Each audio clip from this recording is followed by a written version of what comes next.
So nasi ndakumbira kuti mundidedze kuti baba Tanya machinzwa. Everyone now kuti mundidedze kuti baba Tanya kana kuti Matemai, don't call me queen. Let me check the date.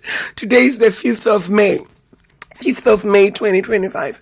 I just want to put this date. Ndingofunga mboro yangu.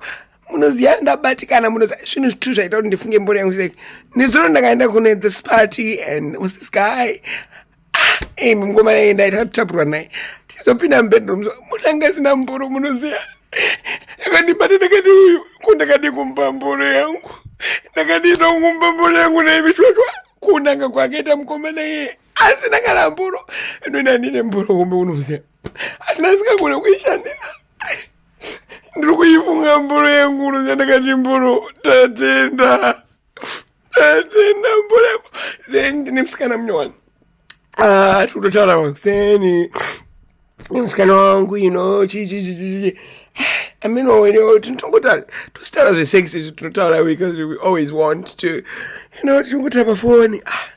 But the baby doesn't look at old now when what I do, I just, busy in bullet and my show handed oneself. As I would say, I would have chef and who she bring out. That's not what I can go past one nasi. Funga omboro at the end. 5th of May 2025. Tatenda. Andisi kuregreta kuti ndakabvisira mboro. Unoziya kuti mboro yange yakakura asi ndaisagona kushandisa ndaigona kusvirwa. Unosarudza muupenyu kuti chinhu chaunogona muupenyu uri kugona kusvira here. Vanhu vese vanogona kusvira makadzidziswa ndizvinhu zvakangoya natural. Asi ndambonzwa kuZimbabwe uchinzi vanhu vanoenda kunodzidziswa kusvira. Handizvo zvinhu zvinongoya natural.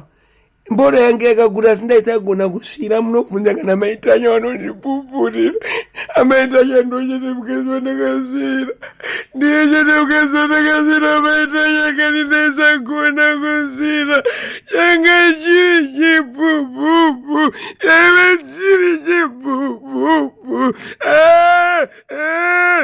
mboro yangu kani mai mboro yangu mboro yangu kani mai mboro yangu nasi munongondiriwo baba Tanya kana Matemai kana homwe yenyika izvi zvokunzi kwini zvimbonimirira tozvitanga mangwana nhasi ndiri murume hawe maiwekani